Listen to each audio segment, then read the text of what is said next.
everybody. Oh my gosh.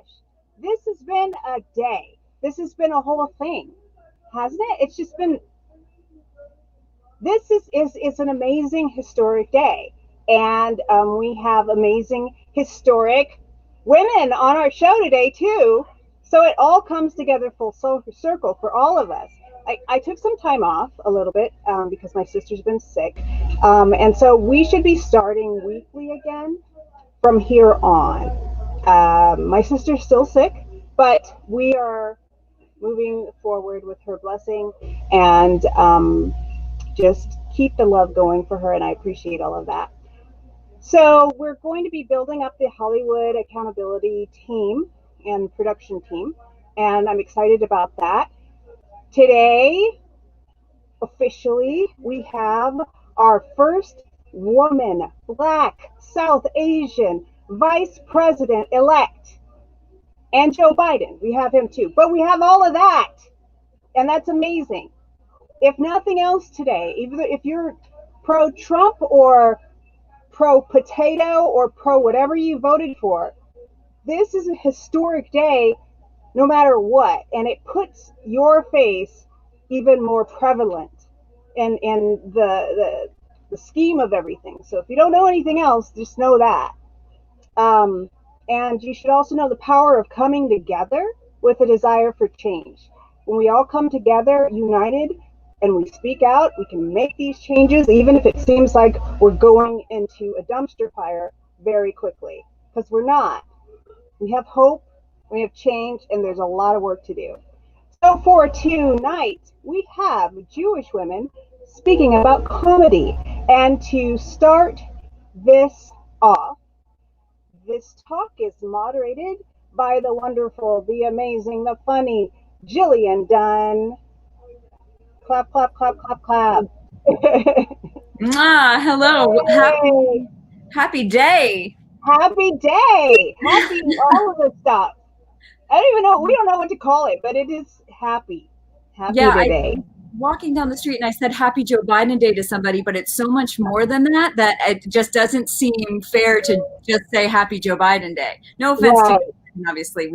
Oh man, I'm so happy to be able to look at the American flag again and like feel patriotic. Right? And not feel like it's a racist noose that's right outside for everybody to choke on. It's like, this is something that and the fact that the change was made by the people. That's so important, and it's so key to what we're doing like here and this discussion and this talk and everything. It's just, you have power. You have power. Don't give up. Absolutely. So wonderful to be able to do this tonight and have communication, have community, have a conversation with empathy, like all the things that Joe Biden was talking about in his speech. And like, it's just such a wonderful trajectory forward for us to be kicking it off. I'm so excited. Yeah, and then this is just the beginning. We're going to make so many changes. And this talk begins all of that. I'm going to take myself off and let you start. Okay, great.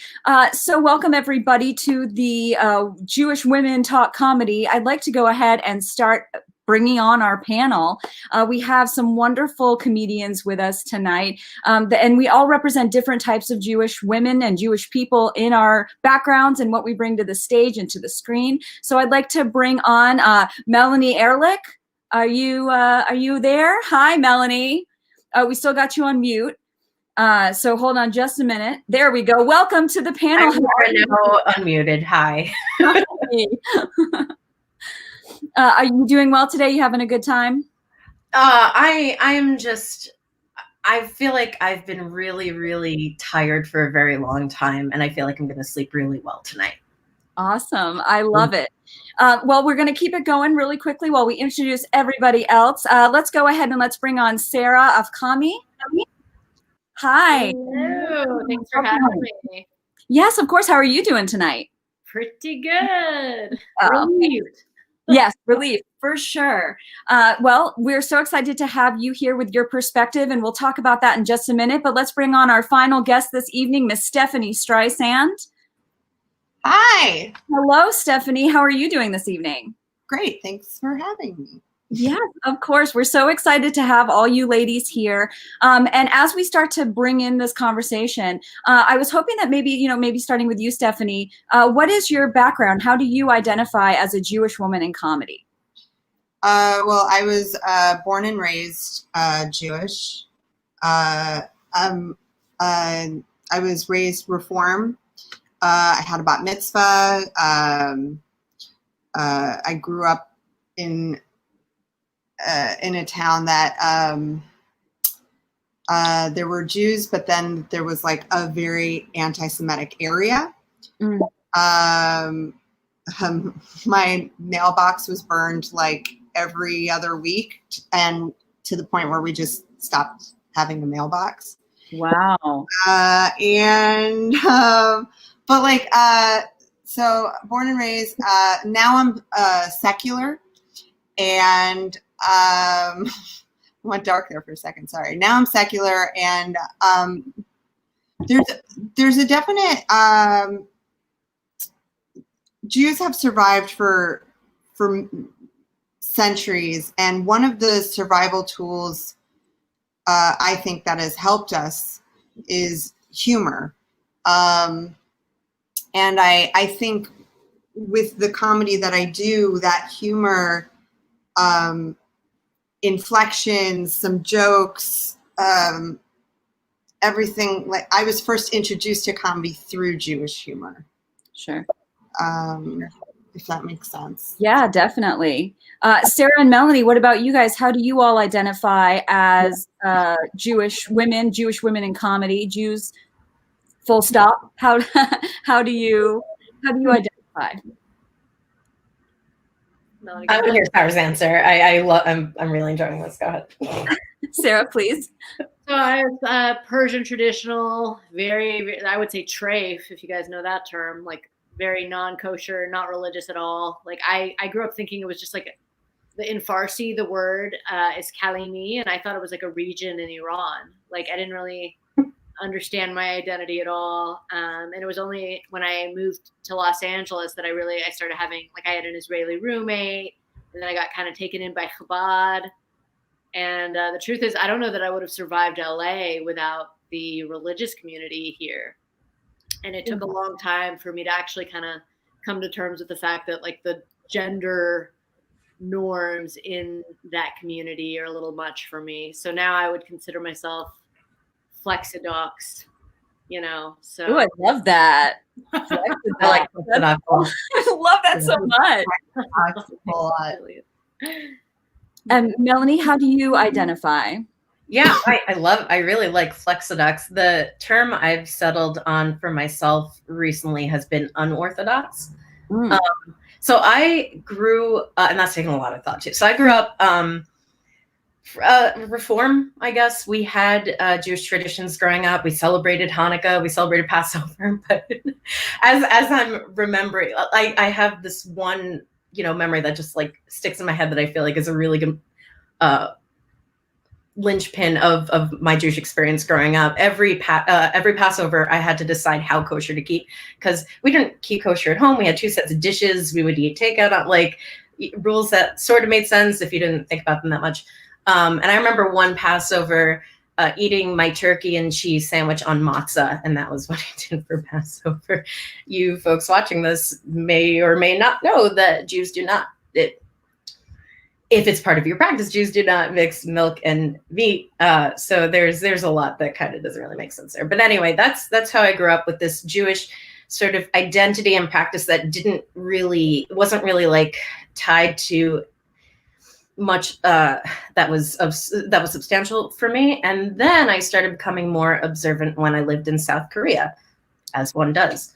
I was faced with my identity and my Jewish identity in particular in a way that I had never had in any other setting. And that's where I started keeping Shabbat to some degree. And that's where I started sort of keeping kosher in the land of pork and seafood, as I have since dubbed it. Yeah. And now I'm grappling. Unorthodox is a pretty comfortable identifying place for me right now. Yeah. Yeah, I like that. I very much like that. I just, to let y'all know, I grew up in the South. So I was one of 100 families that were at the one temple in Jackson, Mississippi. And I actually, my mother converted after, or like right before I had my bat mitzvah. So it took her like 13 years of marriage or so before she was like ready to commit. And we went down to New Orleans and she got dipped in the mikvah, and she is now a Jewish woman. And so very reformed, and like very much in the South, like if you are Jewish, then like you go to that identity. Like I went to Jewish camp in Mississippi to feel my Judaism, and also, you know, to hopefully, you know, you meet a nice Jewish man if that's your thing, and you have a Jewish family and all that kind of stuff, right?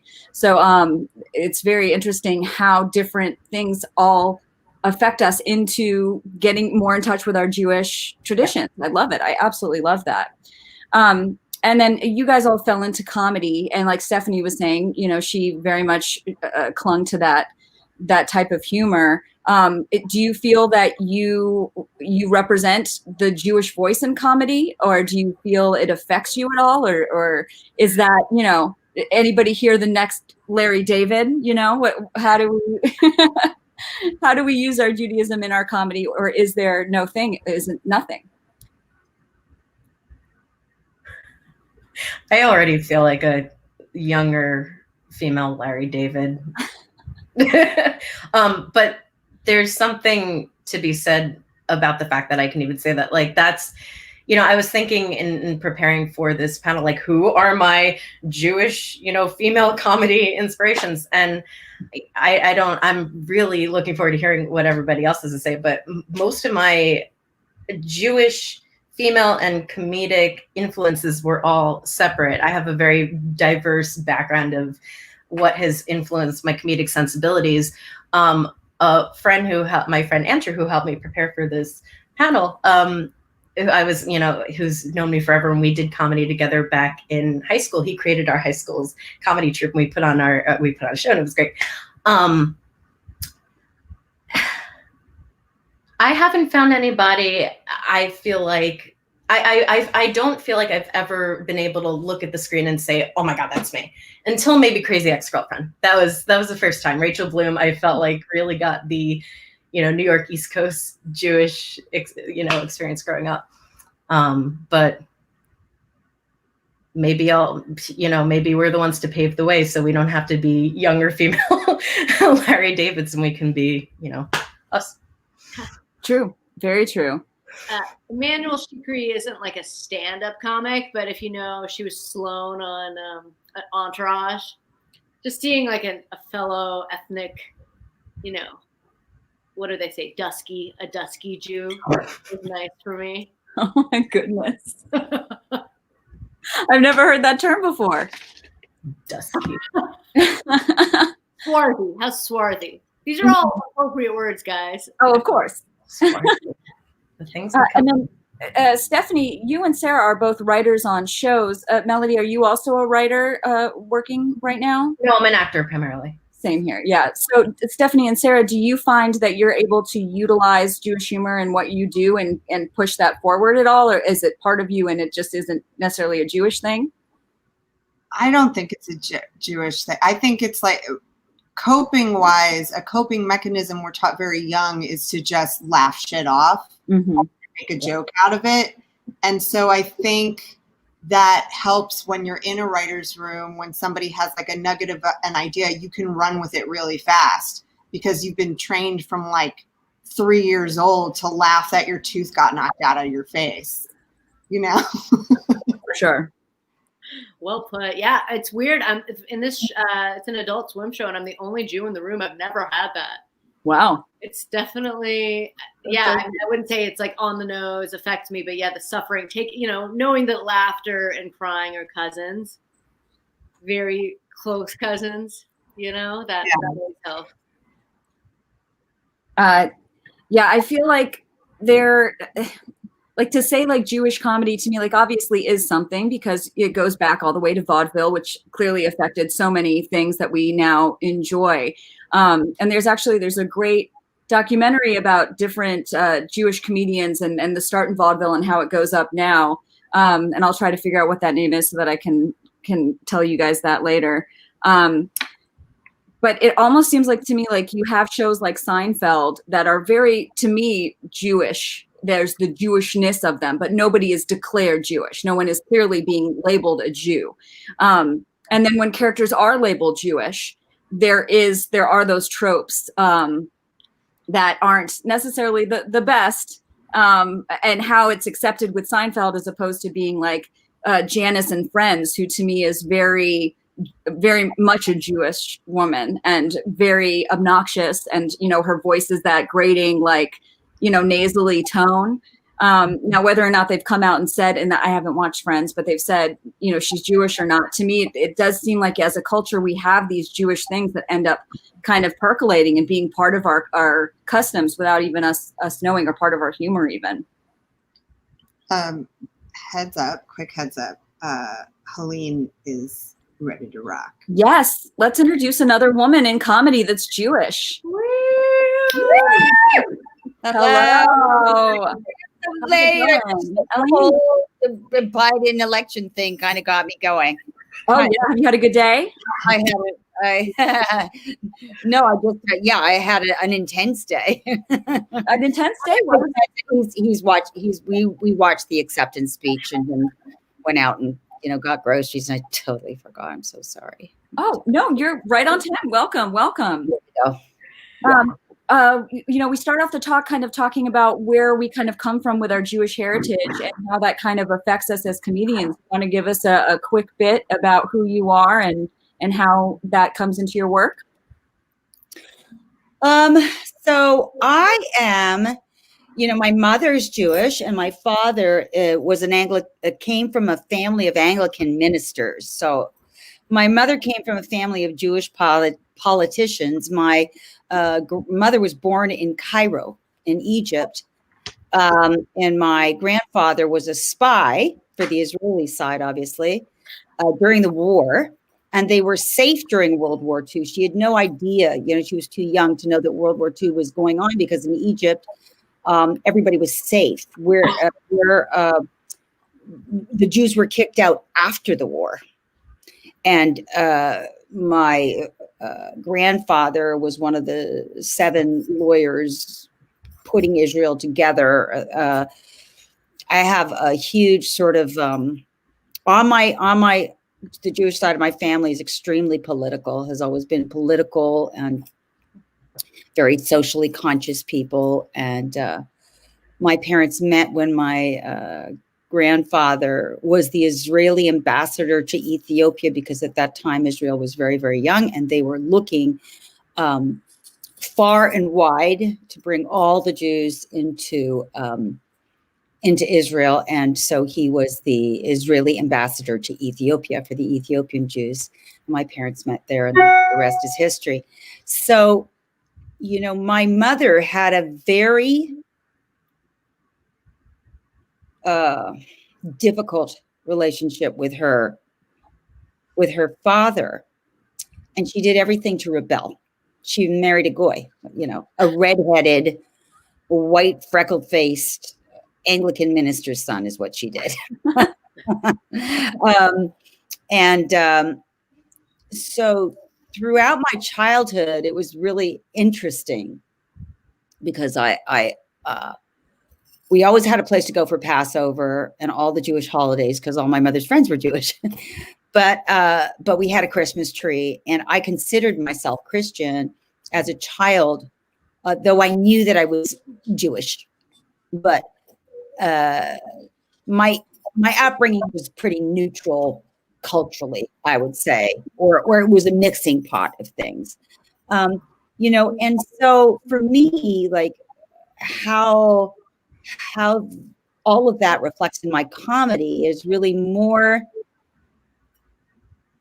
because my family was so, by the way, my mother's family spread out, right? When they were all thrown out of Egypt, they spread out. I have family in Brazil, Israel, France, Florida. I have a very conservative Florida uncle who is upset today. Uncle in Florida, yeah, who's on my feed, because I'm a Democrat, obviously, who was on my feed and apparently insulting everybody on my feed. And then he sent me a secret note saying, I'm really sorry. So cute. So, my feeling of Judaism gets activated when I feel attacked, or when I feel people are being attacked culturally. So, I don't know. We're talking about this like, quote unquote, like, a prototype or a caricature or whatever you want to say. But I feel that my sort of militant behavior comes from the Israeli side of my family. I'm all about fairness and rights, and and that is definitely from my mother's side. We're loudmouth, we're emotional, we're now, is that Jewish, or is that just the streak of my family? I don't know. I associate it with being Israeli, but the reality is that Israel has been born out of all these other cultures. So, and we've grown into this idea anyway. So, well, circling back to what you were saying, Jillian, about Hollywood caricatures, since you just brought up caricatures. Yeah. I always, like, to me as a kid, Bette Midler was the Jewish female. Yeah. Barbara Streisand. Yeah. Yeah. Mm-hmm. Yeah. But like, I'm related to her. So like, Bette Midler was like what I looked at. You know what I mean? I didn't know that. Oh yeah. I like both of them. It's just, well, Bette Midler was in more 90s films. Sure. When I was a kid. So like, to me, that's what it was. And then seeing on on Friends and stuff, people kind of doing like the nanny ripoffs as though that was the standard for what a Jewish woman was weird to me growing up, because I was like, but where is this coming from? That's so funny, because I always thought the nanny was Italian. Oh yeah. But the funny thing is that I'm Italian, and I feel like the Catholic Jewish thing really integrates very. Do you guys feel that? Do you get absolutely? Yeah. Golden Girls with the mother, Sophia. Oh, yeah. To me, looking back now, I'm like, oh, that's a Jewish mom. Yeah. Right. No, it's the guilt and the just, these are the prototypes. I don't know. Has it grown out of that though? Also, I just have to say, Barbara Streisand, The Way We Were, my parents were divorcing when the Way We Were came out. So that spoke to me very, very deeply. Yeah. What about Yentl? That was a great movie. There you go. Writing your name out, I was like, Streisand, like Barbara Streisand. Then I was like, no, Mirage, what are you doing? Like, you're not related to Barbara Streisand. I'm just saying. I'm also related to Harvey Fierstein on my mother's side. Oh, cool. Interesting. Wow. So I'm like, That's a illustrious lineage. it's like the ultimate Jewish gay icon. If you want to know what that looks like, I guess this. You are the montage that they do in that Robin Williams movie, what Mrs. Doubtfire. They go through that whole thing with like Barbara Streisand, and they do the whole like Yenta and matchmaker. Oh yeah. In Hebrew, we would say you have comedy yichus, like lineage. Oh yeah. Got that lineage. It's in your blood. Baby. It's in your kishkas. Yeah. I mean, speaking of lineage, there is a lineage that comes from all of the performers that started in New York that were doing comedy to the point where there was even Jew face going on, right? And people were acting Jewish in order to get the yucks, Well, it was when Jews first, when there was like a big wave of Jewish immigrants that came in the early 1900s. When vaudeville first started up, it was a bunch of goys putting on Jew face, and Jews were like, I could do this a million times better and with better timing. And so Jews ended up taking over, and that's why today there are all these stand-ups that do self-deprecating humor. It comes from vaudeville. I just did a deep dive in a lot of vaudeville recently, which is why I'm like, oh, Nice. That's your homework. I haven't seen the last season of Mrs. Maisel, but some people complain that they've got some like unflattering stereotypes, and that everyone's not Jewish on the show. Yeah. You brought that up. That's something like Rachel Brosnahan, like her talent and all of that aside, the fact that the person playing Mrs. Maisel, I always say it wrong too. The fact that she's not Jewish felt like a personal attack, especially as like a Jewish woman. And like, again, it's not about her talent. It's just like, if you really, especially now with such a push for, accurate representation and diversity in media, like we're right here. She's in an interview saying that she thought it would be fine because she knows Jews. She was dumb enough to say that on television. Okay, yeah. But it's still going on. Even sorry. I'm just shocked. I just want my face. She's like a fairy that comes in and out. Tony Shalhoub, every time he talks, it's like nails on a chalkboard to me because the inflections are all wrong. There was I tuned into the Happy Days reunion they did for the did anybody else No, was it good? It was so good. It was so nice and just good old fashioned, good clean fun, except for when Paige Howard, bless her soul, gave a fantastic performance, but she played Mrs. Nussbaum. I think that's Fonzie's grandmother in the episode. And she said the word slep. And that's exactly what I did. And I was like, if that was a Jew, that would not have happened. Yeah. Oh my God. Yeah. It seems, like the way. What is this word? I'm not familiar with it. Yeah, sure. I'm so sorry for those who aren't familiar. So it was a mispronunciation of the word. Say it with me, everybody. Schlep. What does it mean to schlep? To drag, to schlep. Well, I wasn't sure if that's what it was, or if it was actually "slep" was a word that I just didn't know. Because schlep was too obvious. I was like, how could anybody not know that it was schlep? But that's funny. Well, there are people who don't, and there's nothing wrong with that. It's just you can find someone who does like that again. And that was 2 weeks ago, a week ago. That was a slap in the face. As I'm sitting here, having not worked in how long has this all 2020? 8 months. Almost long enough for the babies that were, created to be out. Period. So it's been the longest decade of my life this year. But speaking of, it does seem like when it comes to people playing Jews, it usually goes to white people. If it's like a character that you're supposed to like root for who's Jewish, it goes to like Ben Kingsley, or it goes to Rachel Brosnahan, or it goes to just like a very angelic looking Aryan person. Yeah. But when it's like a Jewish stereotype, a negative stereotype, then it like the in-laws on Mrs. Maisel, then it goes to actual Jews. Mm-hmm. Yeah. And then there's also, I think, a disconnect too with like the actors and that are Jewish. You have who plays the Scarlet Witch?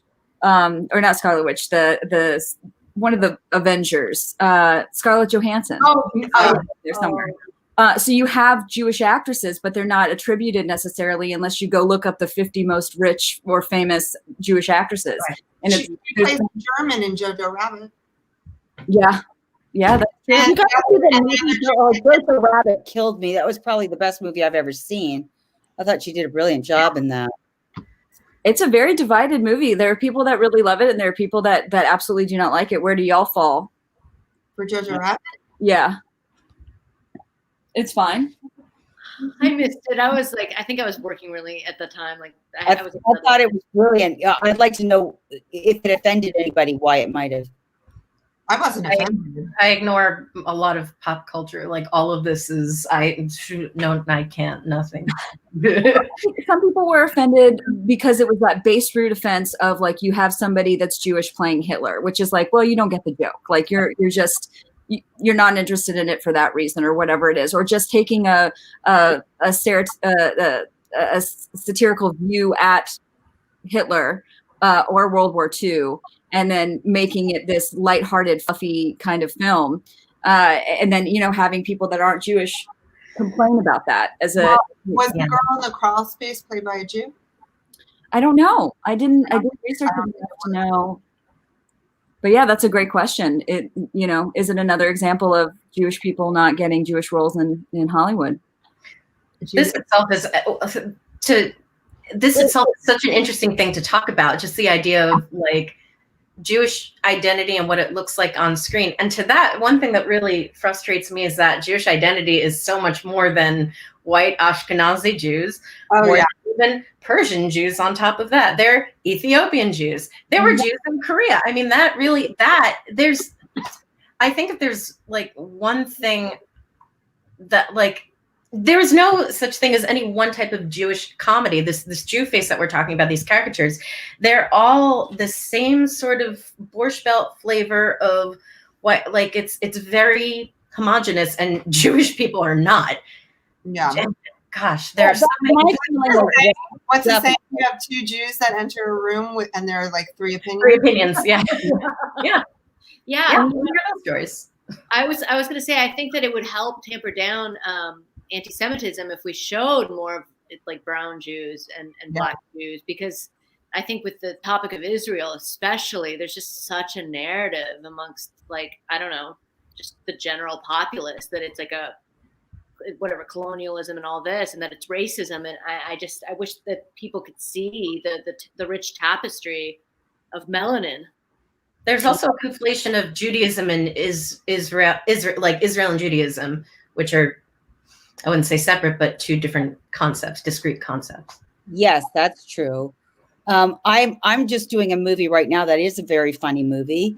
It will be a comedy by an Israeli performance artist named Lior Shamritz, and he is a brown Jew. Nice. And he is very funny. And he grew up in Israel, and he likes to be in Los Angeles because he's not recognized as a brown Jew, if you like. But when there is that too. I mean, I don't feel like I can speak much on the topic, except to say this is that what you're saying, Melanie, I would like to be represented as people. Mm-hmm. I don't like it when somebody goes, like Melanie was saying, equating Jews with Israel. I don't like it when somebody comes up to me and goes like, explain Israel. I don't go to a white person and go, I wish I could. of Ireland.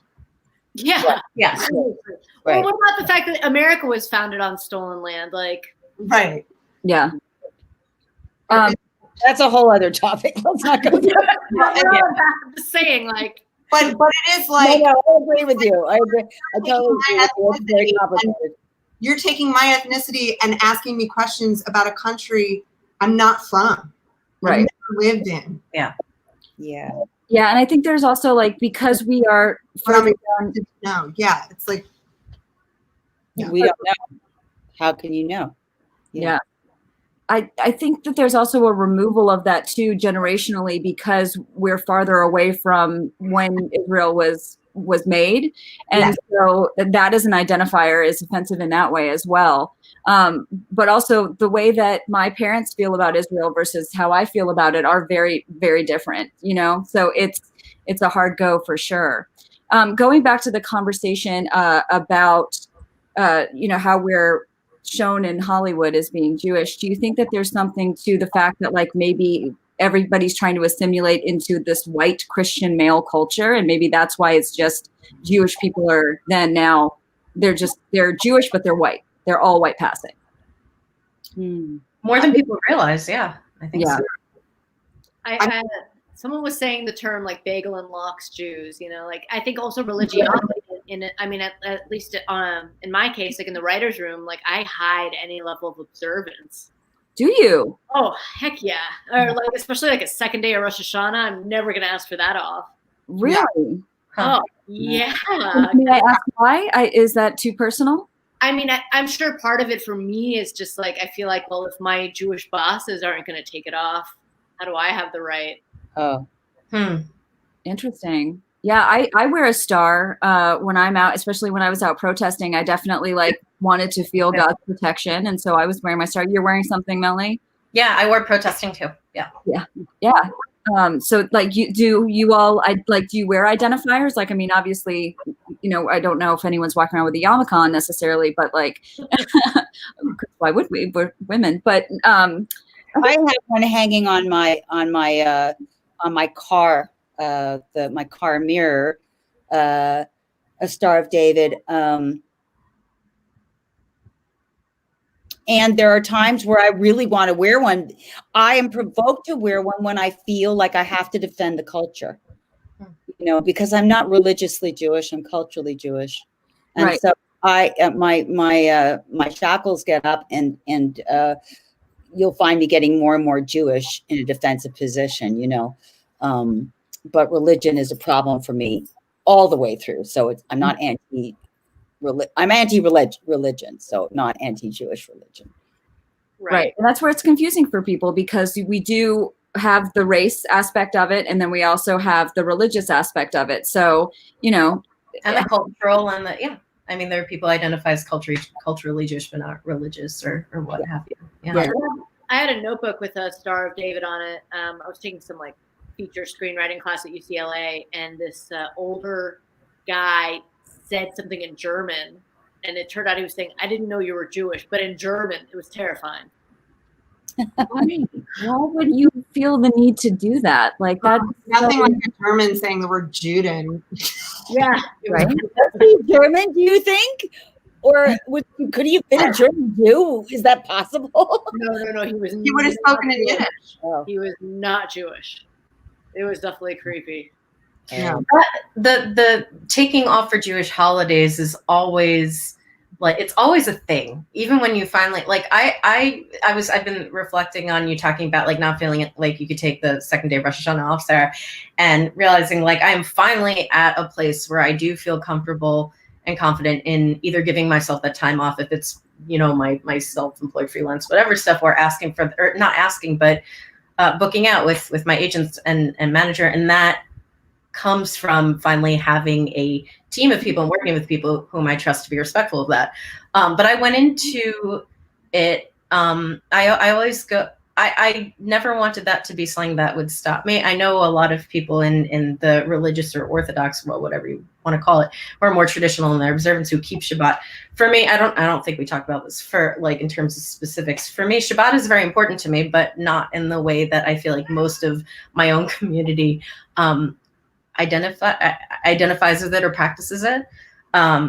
So I have my story of, when I was in Korea and like this hashgacha pratis, this divine providence thing happened where I earned the exact amount of money if I worked on Shabbat. So I have like my story of why, like when I started keeping Shabbat, like I got this, like, but also I remember I was up for a role. It was like down to the last 3, and the director wanted to Skype with me, and it was just before sundown. And I was like, I can't do it. I'm sorry. And that kind of swung the pendulum back the other way, because thinking about the project now, I'm glad I didn't do it, and there's a reason for everything, but there's always been this like pendulum of like, how Jewish is too Jewish? How Jewish is not Jewish enough? Do we have to ask permission to be ourselves? Why are, certain holidays baked into the calendar, but ours are always long, not by, any fault of our own, but how much is it too much to ask to just be who we are and live our lives? I don't know. That's something I've always sort of grappled with. Have you felt like has this business been harder for you, do you think? Because once it hits Friday night, you're off the grid for 24 hours. So I mean, I have not unique, but I have an interesting sort of perspective on that, because I didn't grow up this way. I didn't grow up with like Shabbat and everything. I chose that myself for some reason. I struggle. I go back and forth, but it became now it's just like, it's part of my week. Honestly, during the pandemic, it's how I've marked time. Right? Sarah's nodding. Like, Sarah's nodding, yeah. I would not know what day it was if I wasn't like, oh, I'm having people over. So I gotta cook, or like, oh, it's almost sundown. And I have my own ways of observing it, like my specifics. Am I going to drive or not drive? Like, am I going to use my phone or not use it? Those have all kind of been a little ephemeral, and what's what. But for me, what it means is I don't work. That's my day of that is my day of just not working. What was the question? I'm gonna stop talking. Do you feel like it's a little harder to network to? So yes and no, because at this point, like, this is, I don't know, Korea, when I really started keeping Shabbat, like, that's the first time I turned off my computer, turned off my phone, like the whole shebang, right? I didn't even know what Shabbat was growing up. And like, at first it was harder. Yeah. And that, the story of when I was in Korea, and that story of how I started keeping Shabbat, like, I had to turn down work. And I remember that really hurt. I cried. Like, I remember crying to my one of my friends in Korea, like, I don't know if I did the right thing. This doesn't feel good. And it's taken some balance. Even today, when I heard the news, I was like, I don't really want to get in my car and like drive and find other people celebrating because it's Shabbat. But also, if I don't, I will never be happy with it. So I went down to West Hollywood and celebrated with everybody, and I'm so glad I did. But observance for everybody is an ongoing, evolving process. And say, maybe you're the new practitioner, because you're finding a path with your faith and being flexible as well, because we're living in this new world. And I think that's great. Like, that is the kind of practitioner I consider. Well, I'm not a religious practitioner in that sense, but if faith is to continue to exist, this is how it should exist, right? Because why do you turn off your phone on Friday? Right. To contribute to yourself. Everything I do has a reason, or do or don't do has a reason behind it, and that is a unifying theme of Judaism for me. We got a Mirage. Hey. I just thought I'd pop back in. It's funny because when I was a kid, I observed Sabbath, which I was Adventist. So that was a really strong thing for my family. They were just like, there were so many things that I couldn't do as a kid, like be on. I was eventually on dance team, but that was going against everything. And inside I was dying, and I couldn't, it was like, oh, this is horrible. I'm dancing on Friday night. And it was just like so hard for me to kind of like say what, kind of like just really figure out, why am I doing this? And even though I don't observe Sabbath now, it really shaped my ability to it shaped who I am right now. I mean, because it's like kind of not, I don't deal on impulses. I've thought a lot about this, y'all. I've thought a lot about my experience with Sabbath, and I'm not an impulsive person. I do know when to pull back. I know that you can get caught up in things. So I can relate. That's all I'm saying. And I'm not Jewish. So when it comes down to it, like, I think this is a case regardless of whether it's religion or anything else. Like, no one networking meeting is going to make or break anyone's career, and anyone who tells you otherwise is probably trying to manipulate you, I think. But for me, it's always been like, what it's important to me. If it wasn't important to me, I probably wouldn't be doing it. That's what it comes to.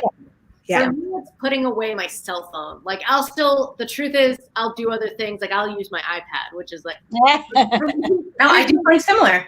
For me, the cell phone represents, like someone approves of me, like validation seeking. Constant connection.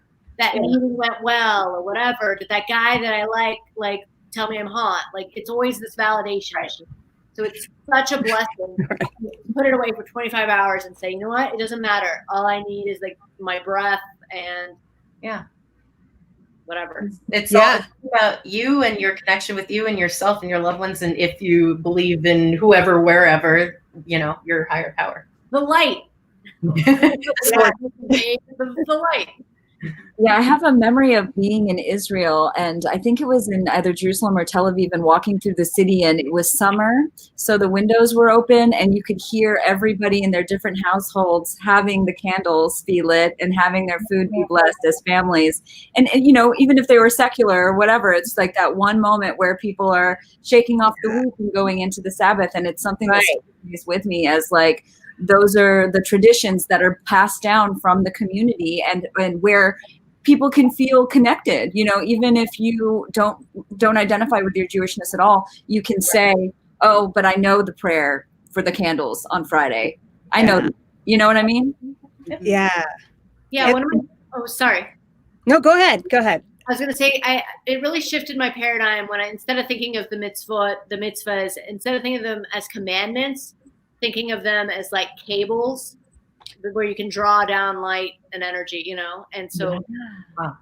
Wow. Okay. Wow. Yeah. And you plug them in the cables. You pull them down and plug them in as your the cables that are like, they're basically pathways, I guess, if you will. The channels into. Yeah. Exactly. Oh, I dig that. Yes. Well, I'm also thinking about like your great keep going, like grandmother did the same prayer. That's true. That's a lot of what started it for me. A lot of it was connection to my past and my ancestors and my ancestry, and yeah, exactly that. Everyone who did what they did to let me do what I do today. Yeah, that's so fascinating, because this country, like in our country, we just are so about what's new, what's different, how can we change everything right away, and we don't really hold on to culture, and we don't hold on to, in fact, we intentionally try to put that aside. And so to me, like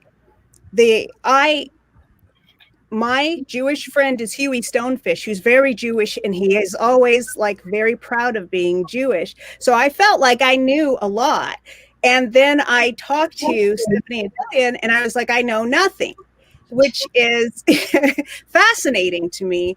And also I feel that it's important that, these kind of talks are done so that we don't have that just assumption of what people are and who they are, and the differences of them, that we're just making these assumptions and not just asking the questions.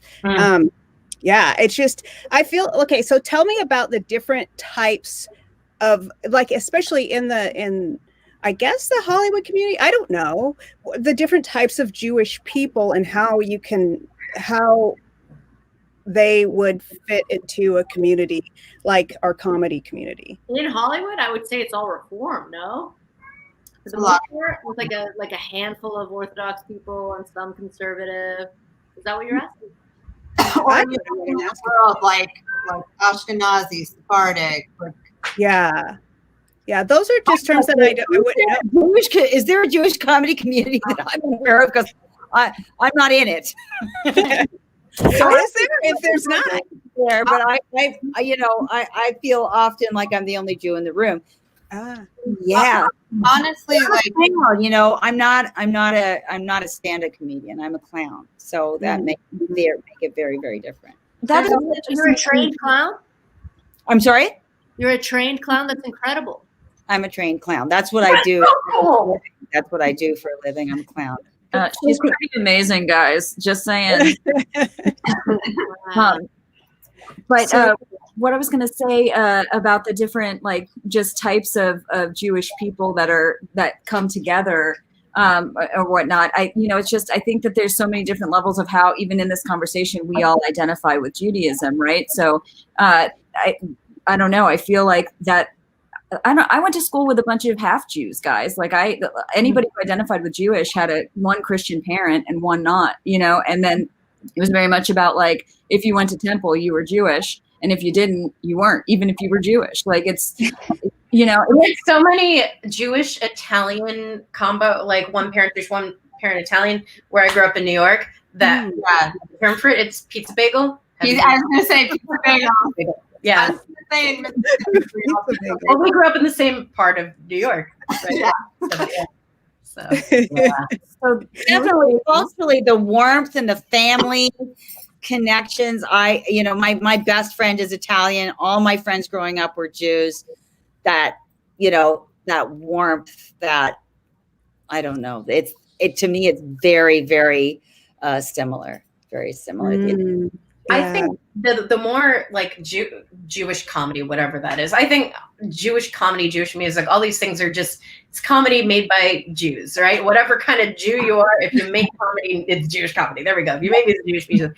But the more Jewish comedy that focuses on what we like, what we value, family, instead of what we hate, what we loathe, I've never identified. I mean, I have identified with that self-deprecating sort of flavor of comedy, but I crave a world where Jewish comedy can be something aside from nasally women. I think it's starting to evolve. I think it's just that, like I said, where vaudeville started with all these Jew-faced people and Jewish performers being like, I could do that better.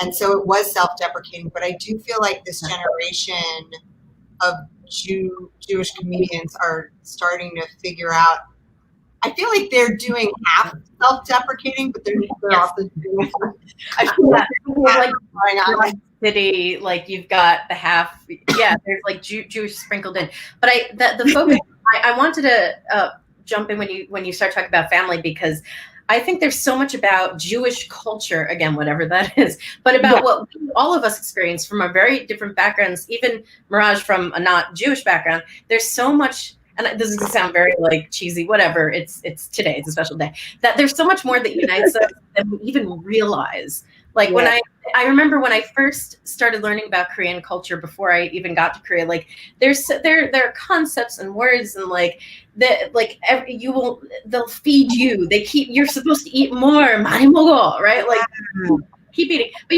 you could say that, like pick a culture, right? Whatever it is. And I just I'm looking forward to seeing more Jewish art in general, but especially Jewish comedy that like highlights what we all unifying. Like. What's unifying? I think that's funny. What you're saying right now is to point out the similarities. It's like saying the typical thing: the Jew and the family, and the and the guilt, and the why aren't you eating, and you hate me, and whatever. And then if you have the observance of another culture or other similar cultures, bringing that into it, I think I'm into unifying comedy. That's such a great idea. Yes, definitely. There are so many similarities, and right now we need to be ourselves and proud, but we also need to be united. So how can we blend the two? That would be the new Jewish comedy for me. Absolutely. There's a lot of, like, when you think of Jewish entertainers, you think of a lot of stand-ups. And so in stand-up, it's very okay to be like, this is my kind of horse. I'm this kind of person. I'm a Jewish comedian. Whereas with the acting side of it, it is something that gets more assimilated. Or in the writing stuff, like, I think the most recent writing that I've seen affected by a Jewish writing room was the Batman cartoon series. The Harley Quinn series had a large Jewish writing staff. But it's you talk about unity, you talk about wanting to use your position to be able to like normalize these things and get them to people, but we're still relying on tropes, and we're still relying on Maisel. We're still relying on that to define Judaism. So is the change the writer's room? Is the change the actor? Like, what is it? The producers? Like, what is all the above? All the above.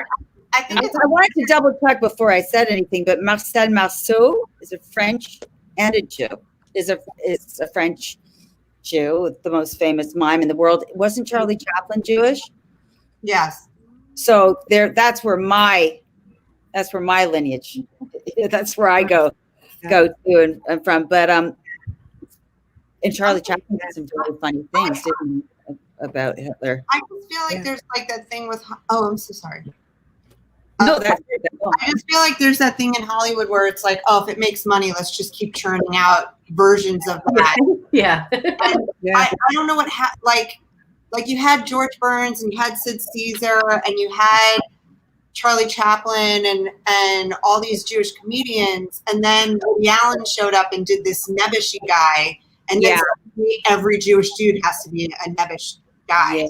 Yes. Especially New Yorkers. I feel like you definitely get the New York Jewish male perspective in culture a lot easier. Like when I think of LA Jewish men, I think of, I love LA. I think of Randy Newman. But then when I think of like New England, New York Jew, it's very much like Howard Stern, and it's that Woody Allen. It's that Jewish man. Well, I rewatched the pilot to Bored to Death, if you remember that series. What was it called? Bored to Death. Bored to Death. Schwartzman, Jason Schwartzman. And so he's like, I guess his girlfriend's leaving him, and then these Israeli movers come, and they're like, "What are you, one of those self-loathing Jews?"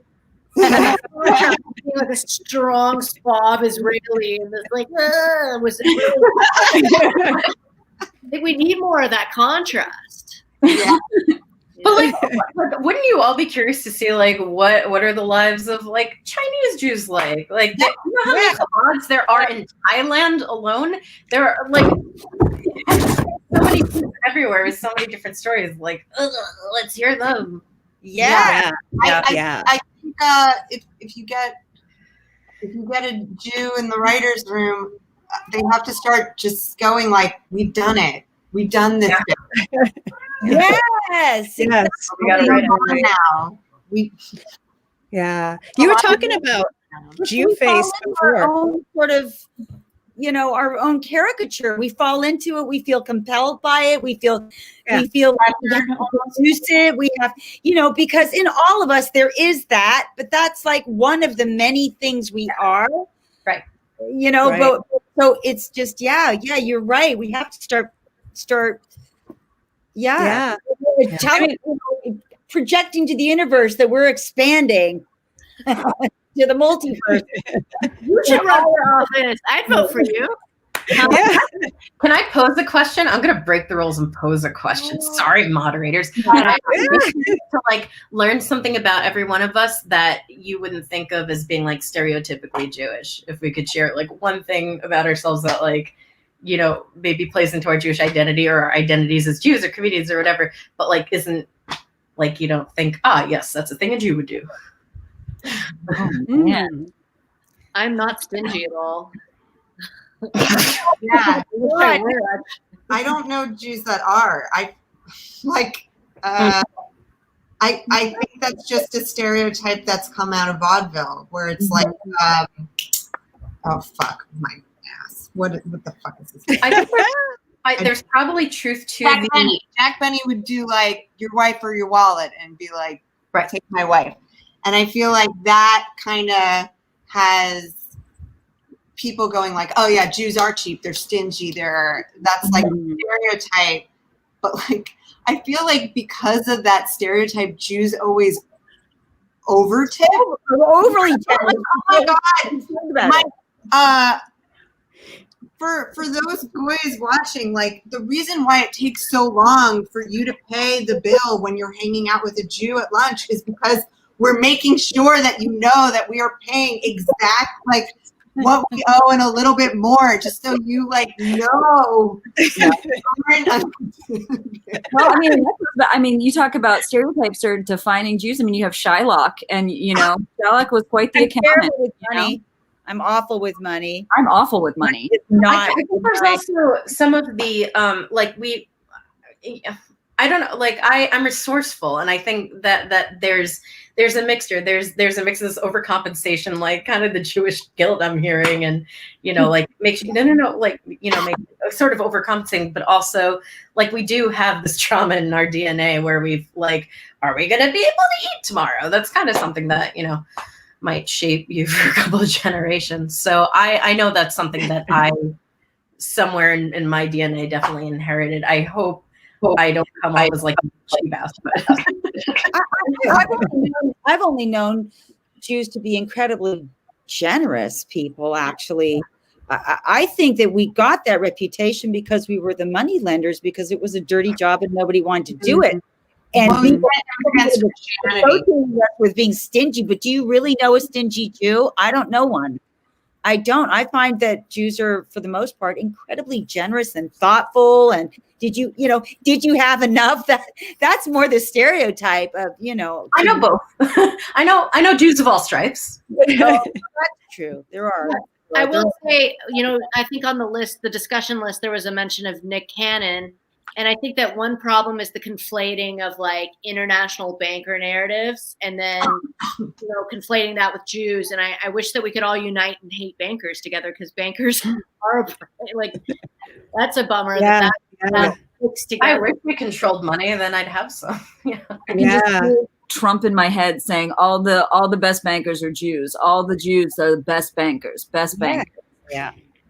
That's the thing. Yeah, and I know that you were talking before. I was coming back because the concept of Jew face, that's the first time like I had even heard of it. We hear blackface all the time. And as I've been doing these roundtables, I hear more about just not being represented in your particular area. Like there's no real representation. And this is something that it infuriates me, because there's so many people just even to come up on these panels and talk. Right. So like, I wonder, like, when you were talking about that, you were also talking about vaudeville. And I know a lot of that comedy comes from pain. We're trying to like just make ourselves into what we believe other people see about us, and that's what they're paying for, because we're playing into that stereotype. I wonder how much of that bleeds into our communities now and to our comedy communities, where we have to get away from that road. We're on that road, and then we're just adjusting as we keep going along, instead of redoing this whole thing. Like comedy, to me, I can hear a comic that isn't feeling the pain of whatever their race, or you can feel it, and then it's very offensive, and you're like, what makes an offensive comic? It's because they haven't felt that pain. They don't deserve to talk about it. And right. So when we hear people that are like us, and we're regurgitating that stuff, it's even more painful, but also it makes it so it's harder to break that pattern, I think, sometimes. I think it goes back to using humor as a coping mechanism, where it's like we have been practicing humor for so long because that's how we have gotten through painful situations. Yeah. Mm-hmm. And when someone has not had to use it as a coping mechanism, their go-to seems to be like, if I say fucked up shit, that I know that gets a reaction. And so you get like dead baby jokes and stuff like that, where it's just humor, and that's all that's kind of all they have, because they haven't had to practice using it as a coping mechanism. So they don't see the humorous sides of tragedy.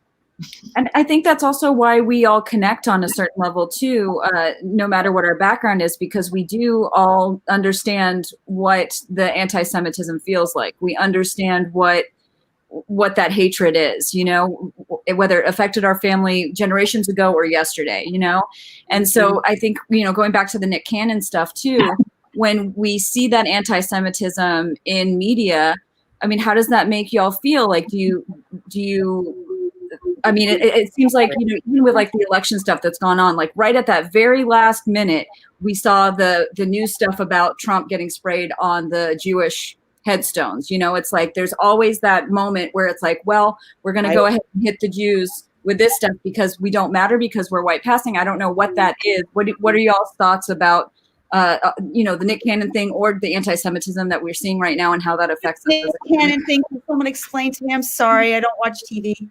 What happened?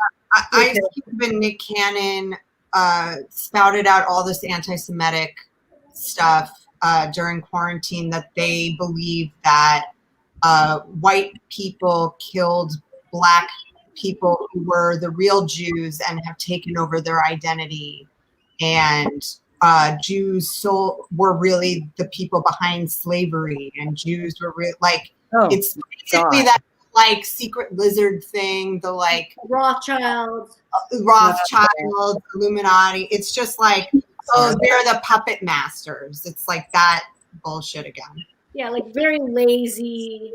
Yeah, so lazy.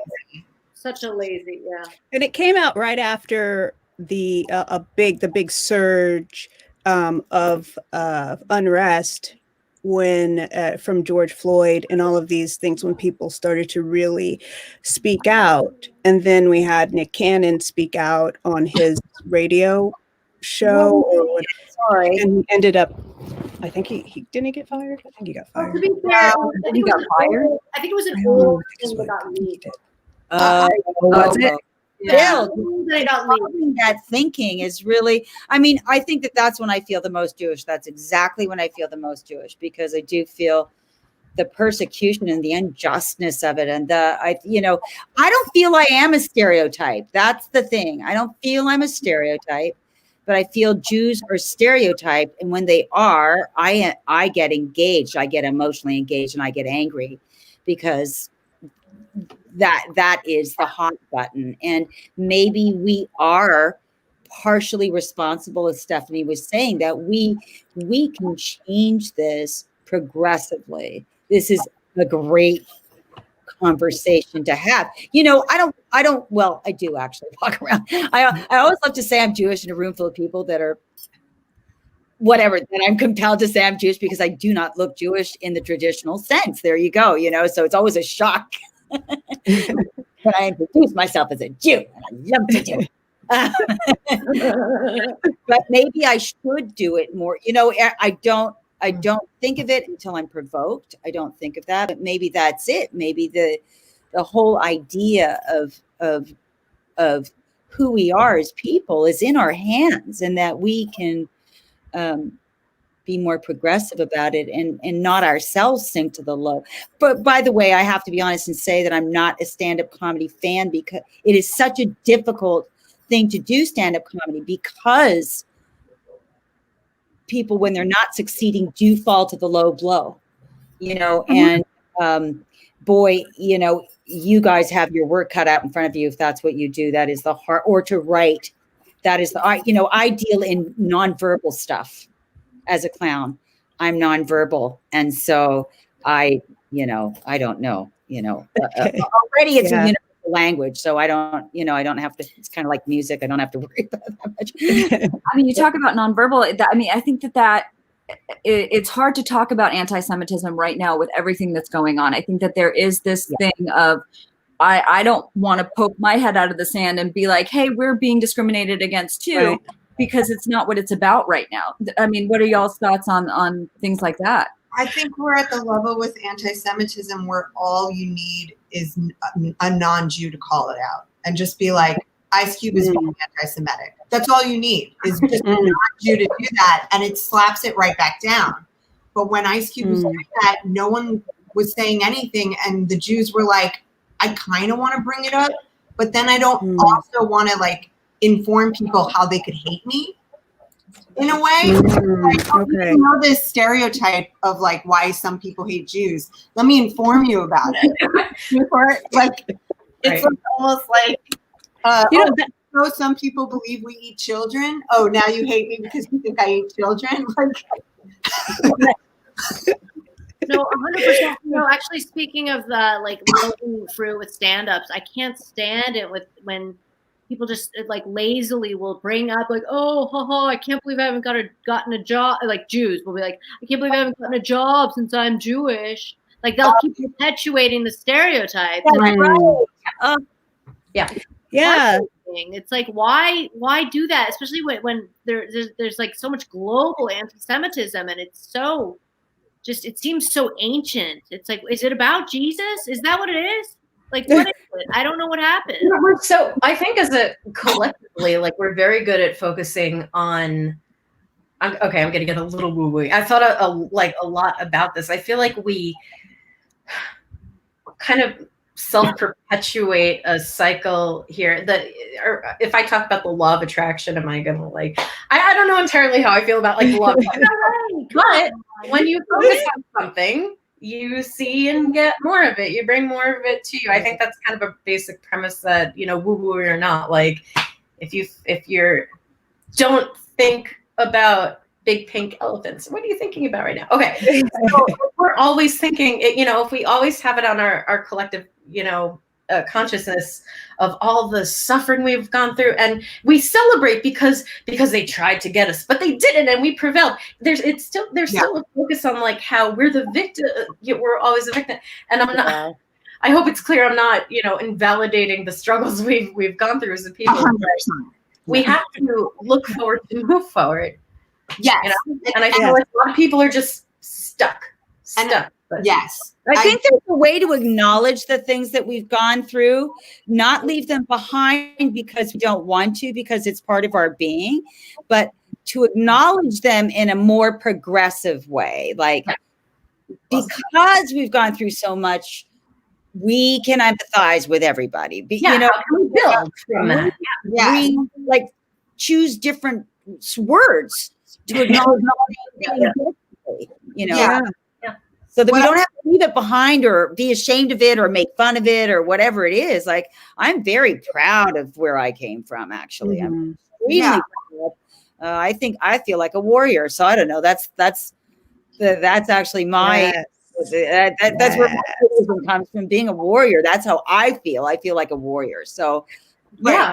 What I was going to say all the way is that, like, my point is, like, it all it takes is a goy to slap it down. That's like the level of anti-Semitism we're at, where like Black people are being murdered by people that people I'm giving my taxes to. I'm paying for Black people to be murdered. We're all paying for Black people to be murdered by cops. Everyone in America is. Mm-hmm. And that is so fucked up. Mm-hmm. And that's why I'm not like, hey, this whole anti-Semitic thing, it's like another reason. It's just like if there are color levels, we're like at a 2. So it gets complicated there, because one of the things on the topic, you know, the list was the idea of Jews being white passing. If you are a white, passing Jew.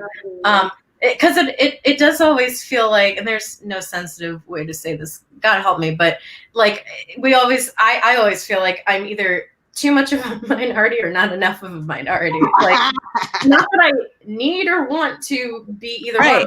Like there's always something more pressing on the scale, you know? Like, my girls are mixed, so they have, they're ethnically ambiguous. So you can look at them and you can guess they're just like, nope. And then you see me and I'm like, hey, but they have a different experience than I do, because they are choosing the what they represent externally. They choose to represent their Black culture externally, and that's their choice, where they do have a choice to maybe just remain ambiguous in the world. So, like, I think what, to me, who has the skin 24/7, I wonder if we place those struggles on a hierarchical scale when we don't need to, because I believe like pain is pain, and we're hiding. If I don't know your pain and your struggle, I don't know how I don't know how I can help you as a person. I don't know how to relate to you as a person, because I can't. There's that barrier right there. I know me, I'm Black. And then I'm like, maybe you're like me because I'm Black. But if I don't have that information, then I'm missing that gap, which is what I think is a big part. And I'm going to give Nick Cannon a little bit of ignorance. I'm going to give that to him, like, just, hey, you have a lot of ignorance, but also some other stuff. But I just wonder, like, what do you think about that? Because I know I asked before, I think in our pre-meeting, I asked, like, why are you Jewish? This is, you know what I mean? Like, this is why is this that you meet and you're with this group of people?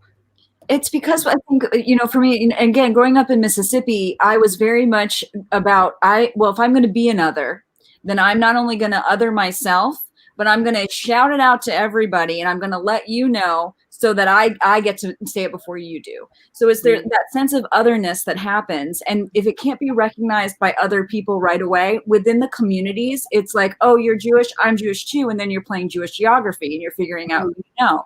So it's that idea of we're already in that other box, and together we can let our freak flags fly, or our Jewish flags fly, or whatever. Like, we're able to be a community together and understand within that transfer of I'm Jewish too, all the pain.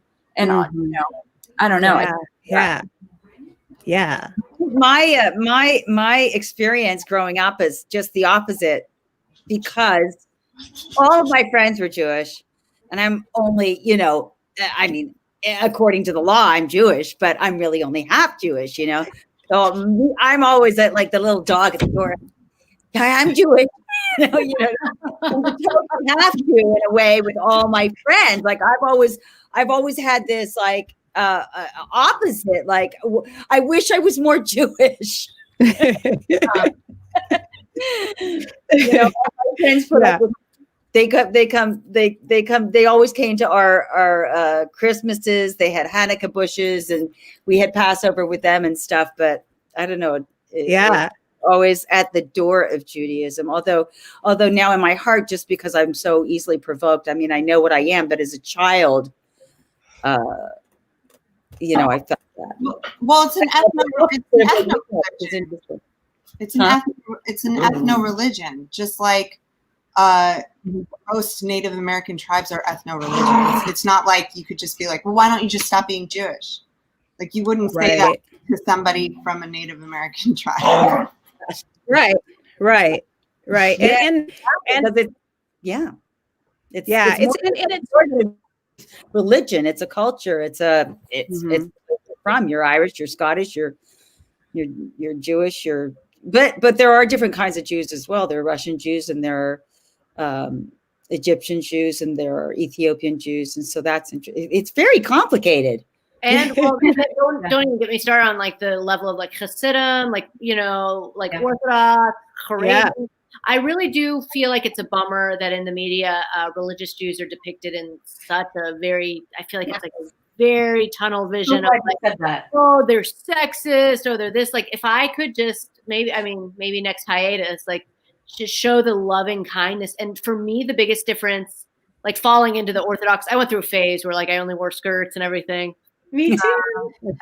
And honestly, what I would love to show is the level of, I think what was so refreshing was there was this energy of like simple instead of sophisticated that was beautiful, and I needed, because like in the entertainment world, it was so much about like, you could see a switch in people when they saw that like, oh, maybe I'm in a position to help you, and they would be nicer to me, people, so it was so nice to then go and be in the Orthodox community where people didn't even know what my line of work. And I could just go and like daven and just hang out at shul, or at synagogue. I really miss synagogue, actually. I mean, oh God, me too. I want to talk so much about that. Okay, so like, so first of all, I wanted to let you know that the question's rhetorical, of course, because we know that like your soul has to follow where you belong, right? Or else you will destroy yourself. So I understand the idea of like a soul connection. It is something like my daughters, they're Black, they're not going to choose to be anything else if they're really truthful with who they are and why they are. They're Black, and this is their heritage and this is their background. But yeah, I know that that's a question that some people may have, like, well, you're choosing this, and it's like, this isn't a choice. This is my soul. This is who I am. This is everything of me. But I do want to ask you about these movies and stuff that you watch at at school. It's not school. It's like going to camp or whatever. We were talking about it before, and it's like, or just the experience of. Oh yeah, how old were you, Melanie, when you first watched it? They put it on in history class. I think I was in 9th grade. Like we watched it in school, and I left and went down to the library. I couldn't. You couldn't. I still haven't seen it. My parents had me watch it when I was 6. Jeez. And they were just, every once in a while, they'd be like, that wasn't you. Oh my God. And it was just like, it was just really like this is your history. Put yourself in that place. Understand where you came from. These people wanted you dead. For me, that was more like Anne Frank's diary was more like Yeah. Anne Frank was more, she was like the young girl, so that's what I learned about Yeah. the young girl. I remember reading Anne Frank in middle school, and the question, because everybody knew that I was the Jewish girl, that everybody would ask me would be about how Anne Frank is a lesbian out of everything that they could ask me. Because there's a section of the book where she talks about wanting to kiss her best friend. Like, she's just talking about being a teenager. So that's just an example of like, this is the nugget that we're going to latch onto and use as a way to like fuck with you. Yeah. Yeah. It Doesn't wasn't genuine curiosity. It was more like, oh, we can just get you with this kind of thing. Yeah, Anne Frank's a lesbian, and so she's Jewish and a lesbian and dead, and so screw you. Like, wow, kids are so rotten. Oh, yeah. Jillian, was it tough in Mississippi? Yeah, I mean, it gave me fire. So it really helped me identify myself early on and latch onto my Judaism. And, the temple that we belonged to, we would have, through the National Federation of Temple Youth, we would have youth groups that would meet with people from Louisiana, from New Orleans, from Arkansas, from Memphis, Tennessee. So we would have these conclaves where we would get to have more time with Jewish people. And then there was the Henry S. Jacobs camp that my brother and I went to. That was a summer camp. And then I went to Israel the first time with that group.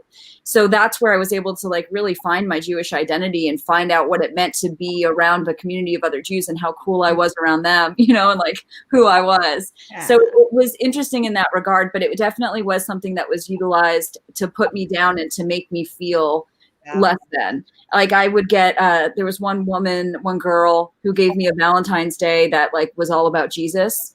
And like my yearbook, several years of my yearbook are just riddled with anti-Semitism of people thinking that they're being funny, like, hey, Jew, fun year at school, you're so weird, or like Jesus loves you being written out, like, and it's kids being kids, knowing that that's something, again, that others me.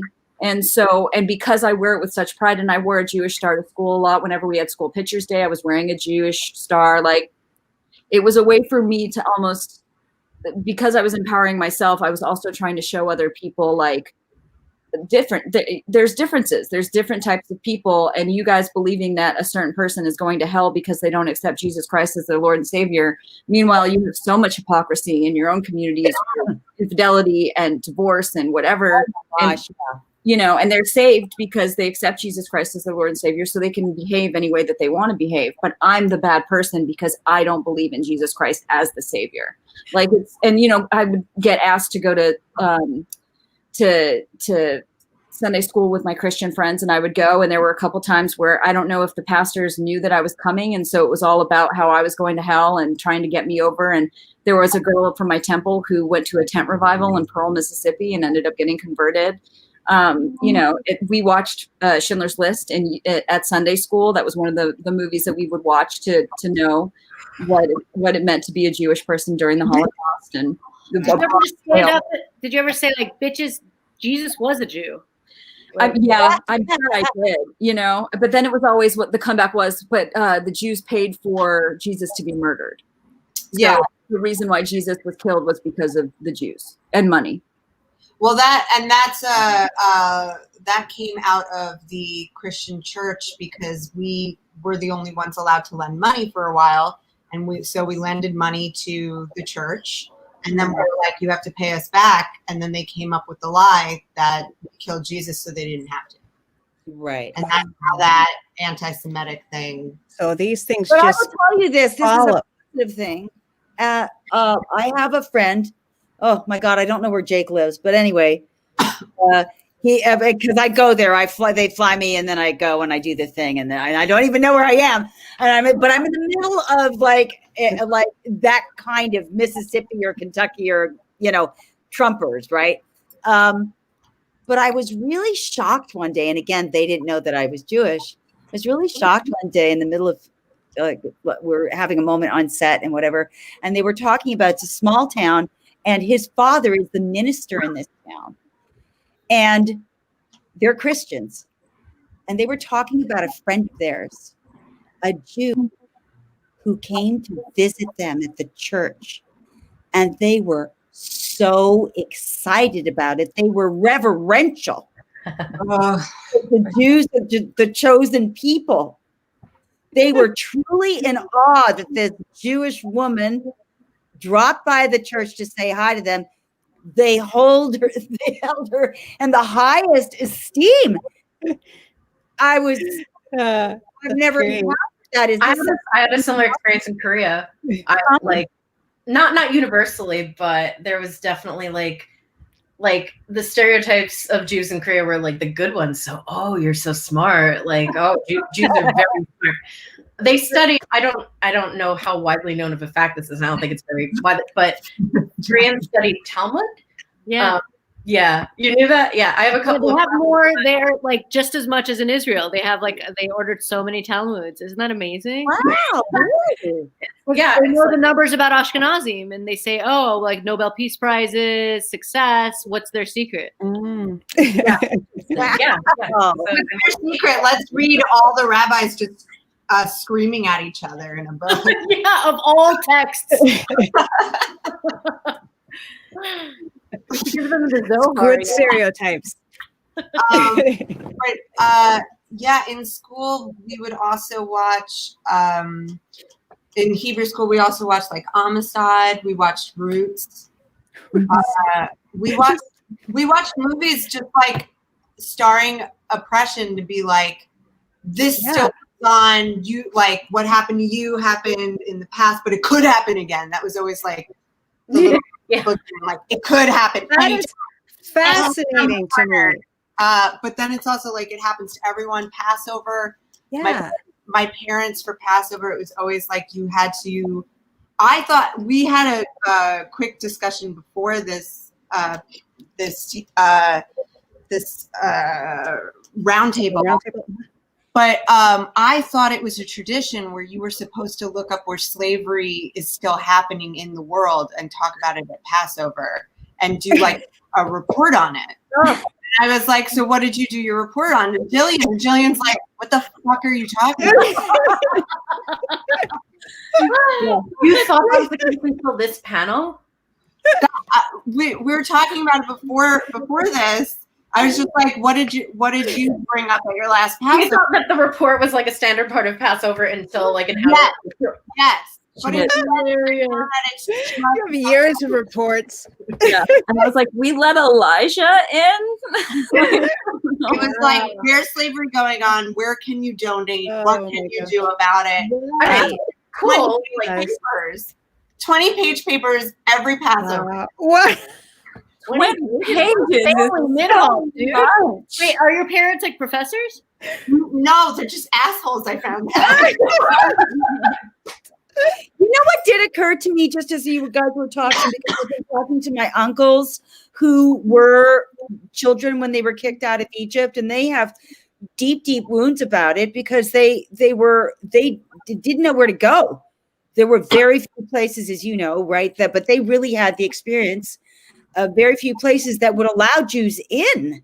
And I've had friends go, well, why don't they go back to the places that they were from originally? I'm like, well, first of all, they can't go back to Egypt. That's just not going to happen. But second of all, people have made homes for themselves in Israel. That is now home. You don't just go back to Poland because your grandparents. Yeah. But why am I telling you this? Oh, I know why I'm telling you this. Because his experience as a young child in Brazil and also in Florida, wherever they went, was to not act Jewish. Mm-hmm. To assimilate, not be Jewish, not act Jewish. Mm-hmm. So maybe some of the blood, sort of that deep wound that we have, is inherited because of things like that I just remembered. Not only the Holocaust or whatever, but then all the frightened people going, "Oh my God, please don't let anybody know that I'm Jewish," and trying to pass for other. That's very sad. That's part of that the pain that we pass on, the generational pain, and the pain that we pass within our cultures, that we've just recognized that's a thing. Like, oh, that's a thing. I'm carrying my mom's pain with me now. Like, they've shown us it can actually affect DNA. Trauma can actually be passed down through DNA. Yeah. It's crazy. Yeah. Isn't that crazy? Right. And So I it's think like that was the case with my mother too, because she was part of that family. Well, she was a rebel. But anyway, no, I was just identifying with that pain. Absolutely. Yeah. Did your in-laws finally accept your father? No, never. My grandfather sat Shiva for my mother, for real. And my mother went back to Israel to visit my grandfather before he died, because she wanted to heal those wounds. And she went up to the hospital and talked to the nurse and said, his daughter's here. And the nurse came back and he says, I don't have a daughter. For those who don't know, Shiva is Mourning, like a mourning. like a 7-day wake. Okay. Right. Okay. The Jews like to celebrate life with death and do it in a small group together. And there's a certain number that you have to have in order to properly sit Shiva. Okay. And you cover up all the mirrors in the house. It's actually a beautiful tradition. Right. Except it's for your daughter that's still alive. Then it's not so fun. Well, first of all, I just want to very grateful person. But anyway, that's what happened to her. But imagine the pain that she made it to Israel, and that was what happened to her. Anyway. Melanie. Yeah, well, I just want to make it clear that if it seemed like I was smiling or laughing at something really serious, I wasn't. Just I saw Stephanie's dog and I was trying to stay excited, but oh my god, a dog! She's whining, man. Well, I know my cat's really not happy with me. This is the first time he was a pandemic acquisition, so this is the first time he's ever not been allowed in my room. He's not happy about it. But one thing I might have to go. I think that was a signal that their patience is worn out. I'm so sorry. Because Thank you for joining. Thank you for joining. We're going to wrap up soon here too, but thank you. We're going to find you online. Yes, thank you, Ellen. Yeah, what is your handle for Instagram and Twitter and such? It's my name right there. I'm pretty clear. I'm like, I don't have any. It's like, you want to find me, just for my name. Okay, we'll find you. Yeah. Thank you so much. Thank you so much for inviting me, and I appreciate it. So, bye. So great. Bye. Everybody. Thank you, Mirage. Thank you. Bye-bye. Yes, thank you for being here. So great. Bye. I busted out my hard kombucha. Ooh. You know, she comes a little late, leaves a little early, and she says she has nothing that makes her a Jewish stereotype. That's a black stereotype too, so exactly. She might be a little bit black. So stereotype. It's like how many cultures would claim that as one of their stereotypes? Right. Yeah.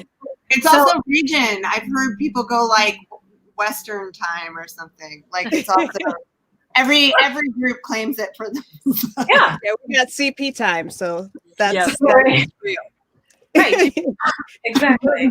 Persians pride themselves in misogyny. I'm fascinated by it's like that's the thing. Our all of our respective, and I'm sure everybody watching, all of you out there, everyone has such different experiences growing up of what their Judaism was, what those like cornerstones of their Judaism were, how their family played into it, if they tend now more towards the religious aspects or the cultural aspect. It's just so interesting to see. And I'm struck by the fact that like my Jewish identity wasn't constant when I was younger. It came in fits and spurts. It came at the holiday times. It came on Sunday mornings, 9 a.m. to 11:30, when the poor rabbi who was tasked with trying to get me interested, I actually really like this fun fact. I grew up in Comac, New York, and we had 3 synagogues. We had the Reform one, the Conservative one, and the Orthodox one. I don't know how we had an Orthodox synagogue in there weren't very many Orthodox. But anyway, I started the Conservative one, and eventually, to prepare for my bat mitzvah, went to the Orthodox one. because it was cheaper.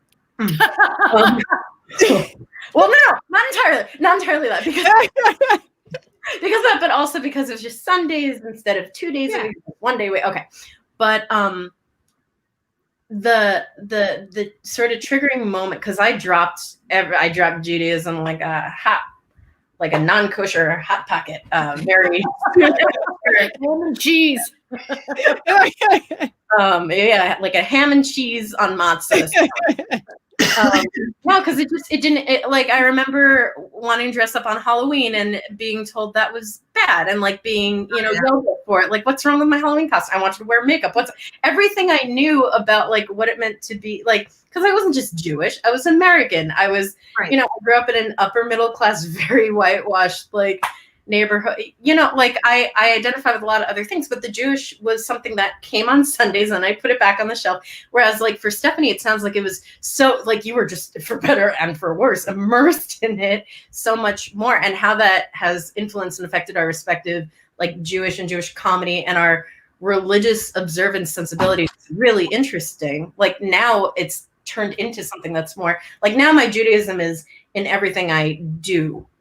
It governs. It doesn't control me, but it's like everything I say, everything I do, even why I do what I do. It's all part of my Judaism, to be a light unto the nations, to make the world a better place. So it all comes back to that. Yeah, it's so great. It's so beautiful. Go ahead. Oh, I was just gonna say, we have an audience question, just really quick. If we could, whatever AK wanted to ask, could that be our last question of the night? We'll. That'd be great. Just go ahead and respond to your own post. Yeah. Go ahead, Stephanie. While we're waiting for the question, I was going to say quickly that Judaism focuses on life. There's not a lot of talk about what happens when you die. Mm-hmm. And because of that, there's most of the talk is like, what can you do right now to make the world a better place? Okay. My experience is different there too, but I think more in like when I started like getting more into the Orthodox world, the religious world, I felt like there was a lot of focus on, not more focus necessarily, but a lot of focus on Olam Haba, the world to come, and how everything you do here is just. I love that your face is that reaction, because it like 2 Jews, 3 opinions. There we go. But there's this focus on all the mitzvot. It's all for your greater reward in the world to come. That's not the words I heard. That's a very like Christianity wash. I heard a version of, there's like the stereotype that there's no such thing as hell in Judaism, but that there actually, I heard from this like kind of spiritual Israeli that hell is when you pass, that you meet the version of yourself that you could have been if you lived up to your full potential. No. It's so painful. That would be hell. Unsubscribe. I mean, I would meet her and be like, I was so close. I mean, I was I don't think I'd like her. I feel like she'd be into schedules. Melanie, I want to ask you, you talk about stereotypes within the Jewish religion. So in the Orthodox religion, are women allowed to go towards the Torah and read from the Torah? Like, how did you train for a bat mitzvah in the temple? That's tricky. I love this question. I'm just like, I love it. I don't feel like I'm the best like representative. First of all, I'm not Orthodox. I'm not Orthodox. I don't know. I don't, which also is interesting, because I feel like all of us have had some element of like, I'm not like a regular Jew. I'm not like the right kind of Jew. Like, I don't represent Jew, but again, we're Jews, so we represent Jews. What was the question? I was asking how you got to call to the Torah at an Orthodox temple, but I would also like to point out that I've heard more Jews say I'm not the right type of Jew than I've heard ever. Like, nobody thinks they're the right type of Jew, I think it has a lot to do with just like we I don't know what has a lot to do with that. I'm thinking of a bunch of things. I mean, mass, there have been a bunch of mass exoduses, but coming over here after, from Europe and during the war, like we had to adapt to all these things, and like there was a lot of survival. There was a lot of like in survival mode, and I think that perpetuated a lot of things that maybe we should have paid more attention to before they got to us here. Like, I think, you know, the word trauma has generational DNA, whatever trauma has come up a lot.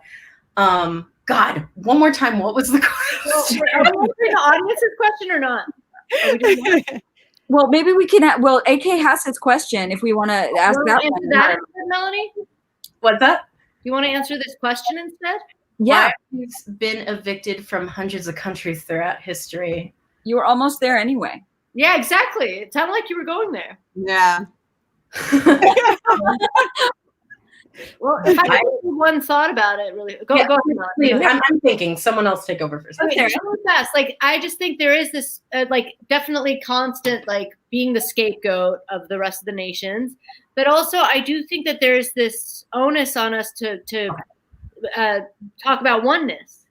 I mean, that's the core of what the Shema, everything is oneness. And so when we have disharmony and we're not being a light unto the nations, I think that's where this like bitterness, this subconscious bitterness of like, we're not playing our role of bringing that light of unity and oneness when we're not even harmonious within ourselves. I mean, they're throwing rocks at women for wearing pants in Israel. That's a fucking shanda, y'all.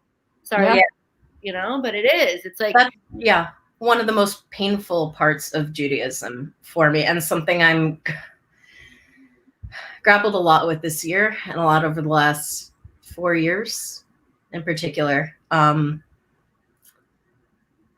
Maybe I shouldn't have started going down that road at all, but just seeing people's worst instincts come out, you know, people who I admired, people who I considered friends, just using what they see as excuses for hateful rhetoric against anyone that they think they can justify. Like, it does, you know, we don't want to move forward by putting other people down. Like, we could do better than that. Yeah. Nobody moves forward by putting ourselves down. Right. Yes. Right. No one sees themselves as the villain of their own story. Right. So when I hear Jews in my own community, you know, talk about Arabs, Palestinians, or whatever, and it's not, you know, it's not widespread, but it does come up in pockets here and there when people think they can speak freely and it's somehow constructed. I don't know. It's just I don't know. Someone put me out of my misery. I don't know where I'm going. You're speaking from your heart. I appreciate it. Why have Jews been evicted from hundreds of countries throughout history? So Jews are nomadic, but we did not decide to be nomadic. We were forced out of every country we've ever lived in throughout history. And one of the reasons is we don't proselytize. So we don't grow in numbers. We're a minority in every single country we've ever lived in. And when we have one or two people in our community that succeed, racism against Jews or anti-Semitism against Jews is different than racism against other races, in which instead of putting races down by being like, oh, they're stupid, they're less than human. Jews are, the anti-Semitism against Jews are like, they're really secretly aliens. They're really secretly lizard people. They're really puppet masters. There's some, like, the anti-Semitism is like, they're the man. But we're a minority. We've never been in power in these countries that we've been kicked out of. And when a country falls on hard times, they go, well, why is that person doing well? Oh, because they killed Jesus, or they're eating our children, or like whatever lie they come up with to decide why to hate us. And then these rumors tend to grow. The conspiracy theories grow. It's always, I would say 95% of conspiracy theories, even today, are around Jews. And these conspiracy theories grow to the point where Jews either are like, we're going to die if we stay here, we have to leave, or the country is merciful and say, we're going to be merciful and say you have to leave. We're going to keep all your shit, but you got to go. And that's what's happened throughout history. It's also because we have our traditions too. I mean, looking at the Bible and having that have been an excuse for a long people, we believe in the Old Testament versus the New Testament. Like, I don't know how there can be more than one testament, but there is. And the fact that we are willing to be different and not go with what the societal thing is necessarily. Like, even like with the Black Plague, Jews were washing their hands, so they were staying alive more. And it's like, well, why are the Jews staying alive? Fuck They're them. witches. We have to kill them. Yeah. So I think that's a big part of it too. Is the fact that we are just easily othered, like I've been saying. It's just tiring, isn't it? It's like, they're like, I'm not eating kit, man. Like, I don't have a. And if you don't believe it can happen, we just came out of a period of time where there is, and it's still happening, where this, this propaganda gets spread around and anyone can start something. And if you think that it's too much for people to take in and believe, think again. This is the stuff that perpetuates hate. Hate is bad. Don't go down that road. Go ahead, Stephanie. You can look at the right with the Jews will not replace us. That's the conspiracy theory that the Jews are smuggling Hispanics into the country to take over the whiteness in the country, but it's really the Jews behind it. And that's what that conspiracy theory is. And then you have like how we were talking about the conspiracy theory on the other side with Ice Cube and Nick Cannon, where it's like Jews are really the puppeteers. They were really behind slavery when we weren't. It's just that like the whole like secret society, those conspiracy theories that are anti-Semitic are on both sides, unfortunately. And it's just read a book, guys.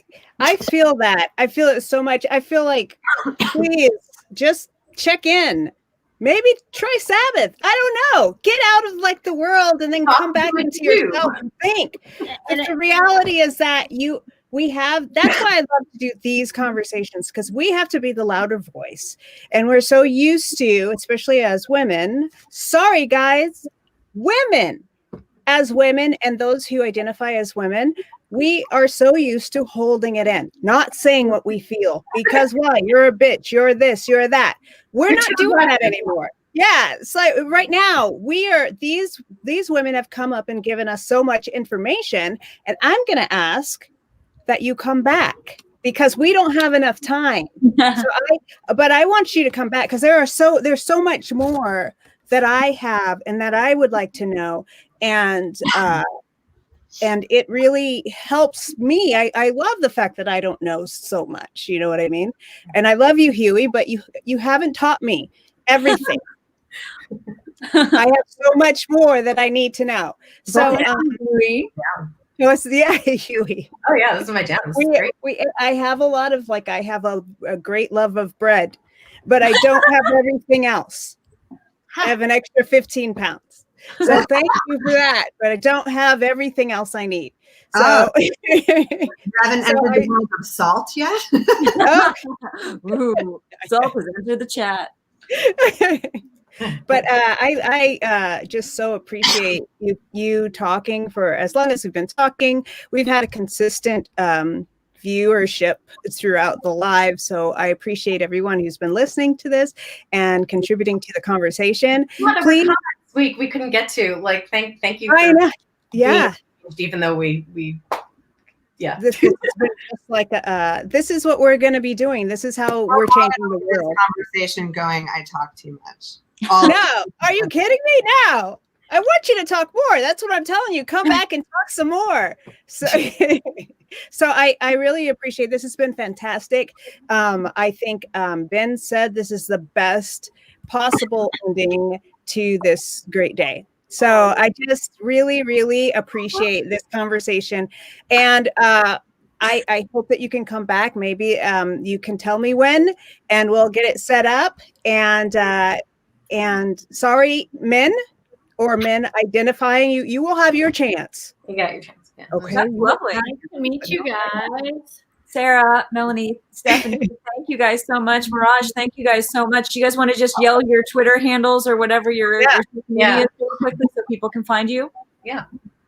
Stephanie, starting with you. Oh, I'm on, my Twitter is bullshit. I'm so bad at social media. I mean, it's my name. I forget that Twitter name. But like, at Steph Strice is my Instagram handle. Awesome, fantastic. Miss Sarah. It's at S like Sarah, A, F like Frank, K, A, M like Michael, I. Oh yeah, thanks, Mirage. Wait, what? Oh yeah, if you could, I put mine in the. Did you put? Yeah. Can the audience see? No. I'll put it in the. It's S like Frank, K, A, M, I. It's in the private chat. Oh, okay. I guess my best for me would be God. I hate social media so much. No? Make me use it more. So like if we have to go down the road, like Twitter, I guess is where I'm most active. I just posted for the first time in like 3 months though, so take that for what you will. At Listen to Melanie, all letters, no numbers. But email. I'm like old. I'm an old person in this body. So just my website, MelanieEhrlich.com has my email address on it. Like if you really want to get in touch with me, go ahead and do the whole. I'm technically on Instagram at the Melanie Ehrlich, but yeah. What are you gonna say, Jillian? I'm sorry, Mirage. There's an I at the end. I'm sorry that my is so hard to spell. Oh my God, Sarah, why are you being so mean right now? I'm so ethnic. I can't figure it out. With an I on the end. Coalition of There we difficult. go. There we go. Perfect. Thanks. Thanks. It's not funny and Hollywood. Right? Okay. Yeah, there we go. Thanks, y'all. Yay! Oh my gosh. Okay, now Melanie, you have to tell me it again. Well, can you see the spelling of my name, Melanie Ehrlich, the full? Because if I take it's on the I screen. did it earlier. Now all the I can. Do we? Here, hold on, wait. it's a conspiracy. My Twitter handle, and this is my website. Okay. Melanie Ehrlich. L'chaim, y'all. Yo, L'chaim. L'chaim. Thank you for watching, whoever you are who's watching. Yes. This is All great. of you people. This has been great. Okay, I have to do it this way. Of sex, which is our favorite conversation. Is true. Oh, also thank There you we for go. accountability as well. While we're thanking Yes. people. Yes, accountability, which you Yes. should follow on Facebook. Yeah. So many things that we have to do to change things, and we're just getting started. We're just getting started. This conversation. Yes, they're getting better. People, I mean, we're actually making changes, and just got to keep moving forward and stay alive. So to end this, I always have this hard thing that I do at the end. And usually we wave awkwardly, but I have come up with a sign off, and it's I believe you, I accept you, and one more thing, but let's just try just those two. I believe you, and I accept you, and then we'll just say goodbye. Okay. We can say it all together if we want, or we could just. Shalosh. I believe you. I accept you. And there's one more that I can't remember, but it doesn't matter because we have a new president and we have a woman of color in the White House at the top. And we've had these wonderful ladies today. And I just appreciate all of you taking so much time and spending it with us because we were like, we ain't never going to stop. But we have to stop right now. We love you. Thank you so much for being a part of it. And now we awkwardly wave. Goodbye. Thanks.